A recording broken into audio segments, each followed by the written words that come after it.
सौ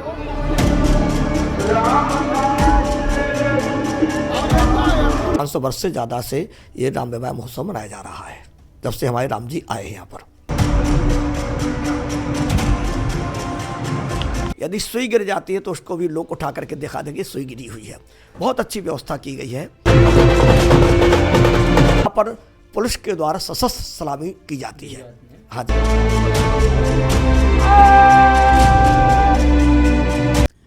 नमस्ते, मेरा नाम है धर्मेंद्र। आप देखना शुरू कर चुके हैं तीसरी आंख न्यूज़। और जैसे कि पहले भी अभी हम लोग लाइव सेशंस ले चुके हैं फेसबुक पर, जो कि ओरछा में राम विवाह महोत्सव का कार्यक्रम चल रहा है।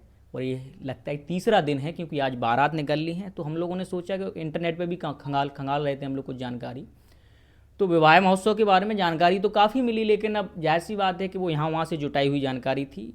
तो ओरछा पहुँचे हम लोग, हमारी टीम ओरछा पहुँची, तो जानने की कोशिश की कि पूरी रूपरेखा कैसे रची जाती है, कितने दिन का प्रोग्राम होता है, कौन संचालित करवाता है, क्या तैयारियां होती हैं। तो विस्तार में चर्चा करने के लिए हमारे साथ श्री राम राजा मंदिर ओरछा धाम के आचार्य वीरेंद्र कुमार विधुआ जी हैं, जो कि प्रधान पुरोहित हैं। इनसे हम जानेंगे क्या पूरी कार्यक्रम की रूपरेखा होती है विवाह महोत्सव की।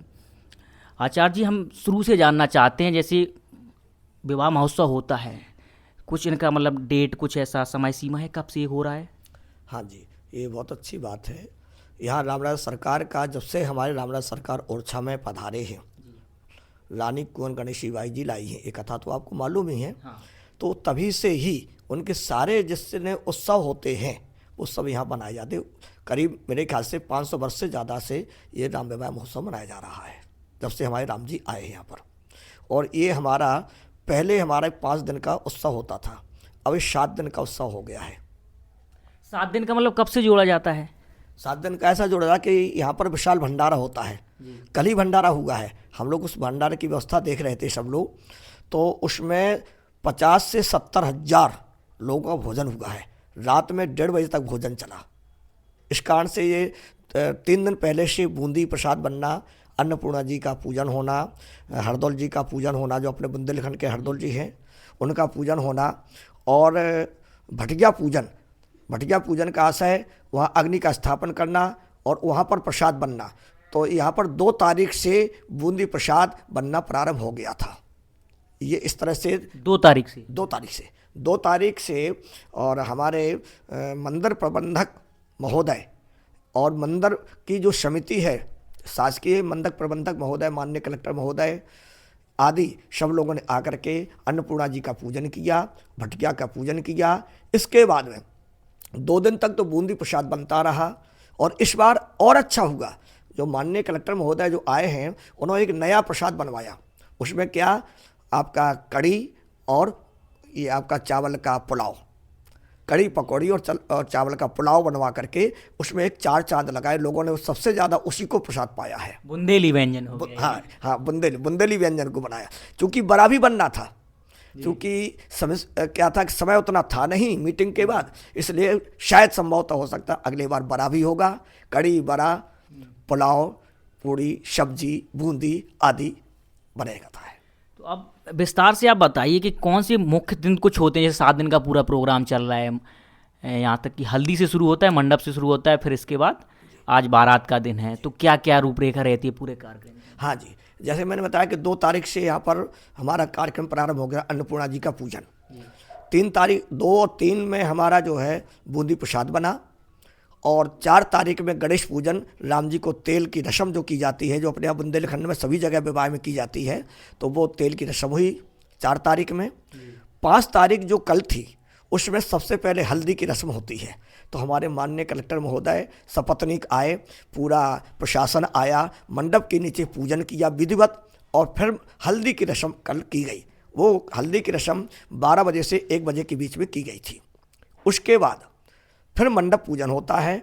तो दोपहर 2:30 बजे से लेकर के और 4:30 बजे तक मंडप पूजन होगा विधि विधान के साथ। उसमें अन्नपूर्णा जी का पूजन होगा, उसमें मैर का पूजन होगा, उसमें भत्योर, जो बुंदेलखंड में भत्योर बोलते हैं, भत्योर का भी पूजन किया माननीय कलेक्टर महोदय और पूरे प्रशासन के द्वारा। मंदिर के हमारे पुजारी जी महाराज जो प्रधान पुजारी जी हैं, उनके साथ मिलकर के हम सब लोगों ने विधि विधान के साथ पूजन, वैदिक मंत्रों के साथ पूजन किया। जिसके पश्चात मंडप के नीचे जो जितने पुजारी हैं, ब्राह्मण हैं, उनका भोजन हुआ। माननीय कलेक्टर महोदय ने अपने हाथों से भोजन परोसा और जितनी जनता आई है उस सब को 4:30 बजे के बाद पंगत प्रारंभ कर दी गई थी। ये कल का कार्यक्रम था जी। आज क्या मतलब शुरुआत कब से होगी और कितने बजे तक बारात की तैयारी होगी? जी हाँ, बारात की तैयारी तो बहुत अच्छी चल रही है। पूरा ओरछा हमारा दुल्हन की तरह सजाया गया, जो कि आपने भी देखा होगा। चारों तरफ लाइटिंग है, कहीं भी यदि सुई गिर जाती है तो उसको भी लोग उठा करके दिखा देंगे सुई गिरी हुई है। बहुत अच्छी व्यवस्था की गई है।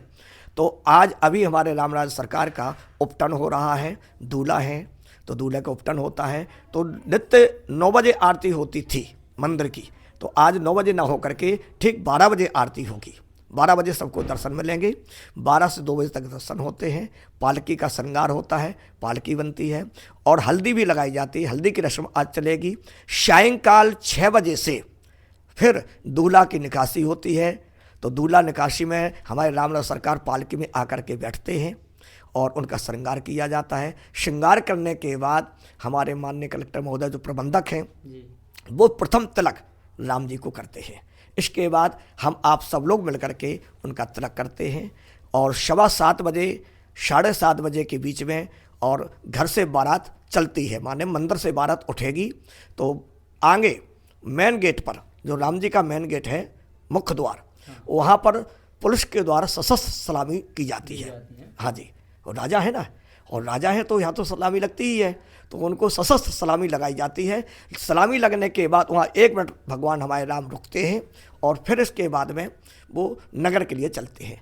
तो पूरे ओरछा में घर घर राम जी की जो बारात का जो मुख्य द्वार है उस पर सब लोग आरती उतारते हैं और महिलाएं गीत गाती हैं विवाह के, सब लोग तिलक करते हैं। वैसे ही होता है जैसे अपने बुंदेलखंड क्षेत्र में दूल्हा जाता है, मतलब सब घर घर जाता है, टीका होता है। हाँ हाँ बिल्कुल वैसे ही। हमारे उस समय राम जी नहीं है, हम लोग राम जी की स्थिति से नहीं देखते, हम दूल्हा सरकार की स्थिति से देखते हैं कि हमारे दूल्हा आए हैं, आज भगवान हमारे दरवाजे आए हैं। जैसा वो अभी गीत नहीं चल रहा था अयोध्या में, जब राम जी आए हैं ना, प्रतिष्ठा हुई है, तो बहुत सुंदर गीत गाया था कि अपने पूरे घर द्वार सजाओ, हमारे राम जी आए हैं, राम जी आए। तो ऐसे ही मंगल गीत सभी महिलाएं गाती हैं और गाने के बाद में पुलिस प्रशासन रहता है।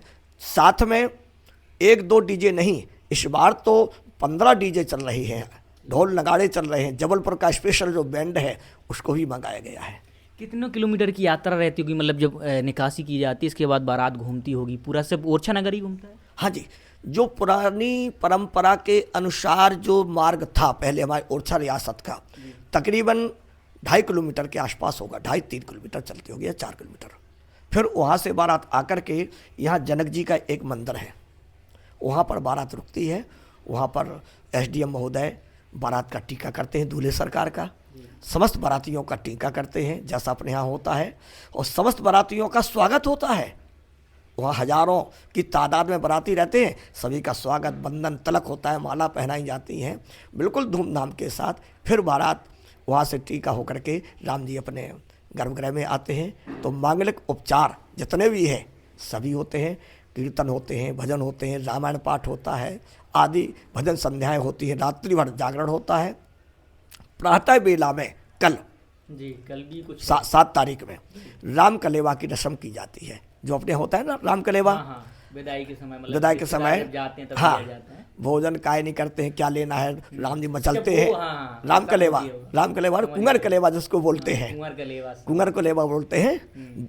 साइकिल को मचल रहे दूल्हे राजा, भोजन कृत काय नैया, है ना, बुंदेल दिया जाता है इसमें। हाँ, नेंग दिया जाता है। तो भजन की प्रस्तुति के माध्यम से जो बुंदेलखंड के अच्छे कलाकार हैं वो आकर के 9 बजे से लेकर के और 12 बजे तक यही प्रस्तुति करते हैं। तो वहाँ पर हजारों की भीड़ रहती है राम राजा के आंगन में, मंदिर के अंदर, और लोगों के आंसू धड़-धड़ गिरते हैं जब विदा होती है, क्योंकि माता जानकी तो सभी की हैं। तो उस समय ऐसे गीत प्रस्तुत करते हैं, वास्तव में ये लगता है कि हमारे यहाँ से बेटी विदा हो रही है। तो लोग रोते भी हैं, हल्दी भी लगाई जाती है और बड़े अच्छे धूमधाम के साथ विदा का कार्यक्रम करते हैं। फिर इसके बाद में राम जी घर 10वें दिन की 10 माननी होती है। ये हमारा पूरा कार्यक्रम विभाग का संपन्न किया जाता है। ऐसे हमारे दूल्हा सरकार होते हैं जी। आपने पूरी कहानी सुन ली कि किस तरीके से इस इतना बड़ा कार्यक्रम जो कि बताया गया है 500 वर्षों से लगातार करवाया जा रहा है। साथ में आप विजुअल्स भी देख रहे होंगे कि कितना मनमोहक वो दृश्य रहता होगा ओरछा नगर के साथ साथ पूरे बुंदेलखंड के लिए, यहाँ तक कि पूरे भारत के लिए, क्योंकि यहाँ देश विदेश से लाखों लोग आते हैं। जैसे गुरुजी ने बताया कि कल के खाने के बारे में बताया, भंडारा करवाया गया 60 से 70 हज़ार लोगों की। हालांकि ये कोई काउंटिंग नहीं होती, इससे ज़्यादा भी लोग हो सकते हैं, लेकिन मोटा माटी आकलन इतना किया गया होगा। आप देखिए, आप वीडियो को शेयर करिए और आप तीसरी आंख न्यूज़ से जुड़ जाइए, क्योंकि कल तक ओरछा धाम में ही हम लोग हैं। अभी के लिए धन्यवाद।